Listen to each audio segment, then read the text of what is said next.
तर hey guys तर आत्ता आलेले आहे मी रानात. तर कांदा लागवड चाललेली आहे आमची. तर त्यातनं काय झालं आता लाईट गेलेली आहे, मला दाखवते. पाहू शकता हे कांदे लावले तर रोपाचं रान होतं आणि ते रोप पडलं आणि तसंच वसरांनी कांदा लावलं आणि हे रोपाचं एक शिल्लक आहे. आणि इकडे हे वसऱ्या वाढायचं काम चाललं आहे कारण पाऊस खूप असल्यामुळे ट्रॅक्टर काही जात नाही आणि पाऊस पण येतोय.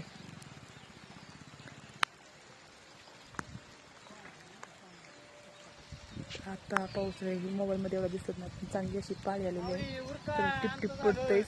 तर पाहू शकता डोंगराकडं कसं झालंय. तर कमेंट करून सांगा तुमच्याकडे पण पाऊस आहे का. आता किती दिवस आता पाऊस चाललायच कंटिन्यू सारखा. काय खूप पाणीच असल्याने रानातले कांदे पण जायला लागलेत. आणि तर आत्ताच मी हे पहा आम्ही रोप उपटलं. ते म्हणता काही काम करीत नाही का. तर हे रोप पुन्हा मी ठेवलं इथं आणि नंतर ह्या बाया आता कांदा लावणार आहेत.